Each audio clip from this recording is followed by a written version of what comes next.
রাধে রাধে সবাইকে। তোমরা সবাই কেমন আছো? আশা করছি ভালো আছো, আর আমিও ভালো আছি। মনাজ ব্লগের একটা নতুন ভিডিওতে তোমাদের অনেক অনেক স্বাগত।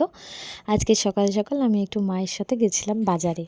সারাদিন বাড়িতে বসে থেকে না আর ভালো লাগে না, তেমন কোনো কাজ বিশেষ নেই।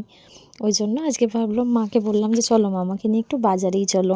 যদিও একটু ভিড়ভাট্টাটা একটুখানি অ্যাভয়েড করতেই আমাকে বলে সবাই, তাও আজকে বিশেষ দেখো সেরকম কিন্তু ভিড় ছিল না। ওই জন্য মা বললো যে ভেতরে ঢুকে গিয়ে দেখলো আগে, ভিড় তখন নেই। তখন মা বললো তাহলে তুইও গিয়ে একটুখানি দাঁড়াতেই পারিস। ওই জন্য আমি আবার এসেছিলাম। অনেক দিন পর মাছ বাজারে আমি এসেছি যদিও, বা বাজারেও আমি অনেক দিন পর আসি, কারণ আমার তো বেশি বাজারে আসা হয় না, কখনো সখনো আসি। তো আজকে এসেছিলাম, দেখো কত রকমের মাছ তোমাদেরকে দেখালাম।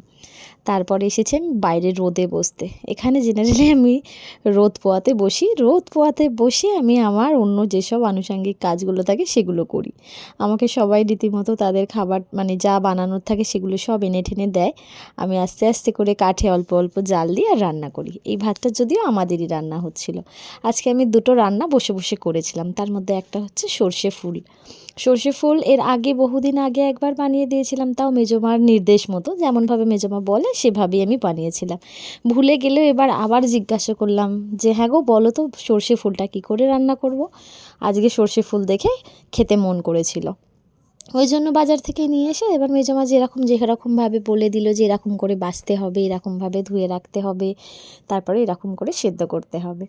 তো সেদ্ধ আমি ঠিক মেজোমা যেমন বলেছে তেমন করেই করছিলাম। এগুলোতে তো আর কোনো ভারী কাজ নয়, একটুখানি এখানে বসে বসে শুধু খুন্তিটা নাড়ানো।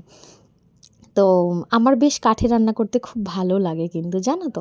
তো যাই হোক, এটা আগে বলে নিই, ওই জলটা কিন্তু পুরোটা এর ভেতরে টানিয়ে নিতে হবে।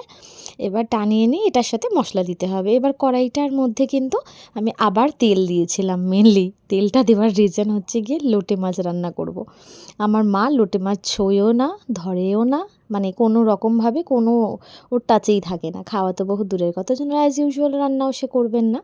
ওই জন্য আমি বললাম যে আমি এখানে যেহেতু বসেছি আমাকে কেটে কুটে দাও সব কিছু, আমি বসে বসে একটু খুন্তিটা নাড়াতেই পারি। সে বলে না যে রাধে সে চুলো বাঁধে, সেরকম একটা ব্যাপার। যদিও আমার ক্ষেত্রে হয়তো এটা অ্যাপ্রোপ্রিয়েট নয়, কারণ আমি এখনও সব কিছু পেরে উঠি না। সব কিছু পেরে উঠি না যেমন এই কথাটা সত্যি, তেমন আবার এটাও সত্যি, আমার কিন্তু কাঠে রান্না করতে বেশ ভালোই লাগে। আমাদের রান্নাবান্না না হলে অন্য বছরগুলোতে বা অন্য সময়গুলোতে কিন্তু আমি দিয়াদের রান্না করি। কাঠে বসে বসে কাকিমা সব গুছিয়ে দেয়, আমার বসে বসে রান্না করতে বেশ ভালোই লাগে। তো ওই জন্য সেই যেটা শিখেছিলাম সেটারই বেশ ভালো ইউজ হচ্ছে এখন।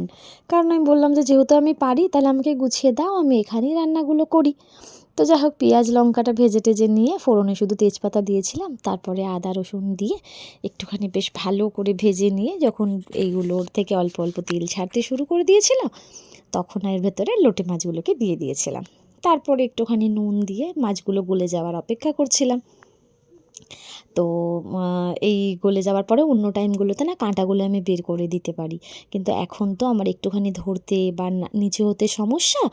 ওই জন্য এটা আমি আর আজকে কাঁটাগুলো বার করিনি, কিন্তু মাছগুলো অনেক ছোট ছিল বলে কাঁটাগুলো ভালো বোঝাও যায়নি।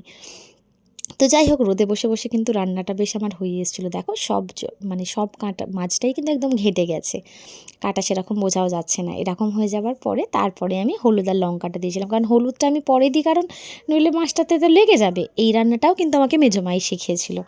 ফার্স্টে মেজোমার হাত ধরেই আমার লোটে মাছ খেতে শেখা এবং তারপরে রান্না করা, এটার পুরোটাই ক্রেডিট কিন্তু মেজোমার যায়। কিন্তু এখন এটা রান্না করতে করতে মোটামুটি বেশ আমি ভালোই পারি বলে লোকে বলে, যারাই খায় তারাই বলে নাকি খুব ভালো করতে পারি আমি রান্নাটা।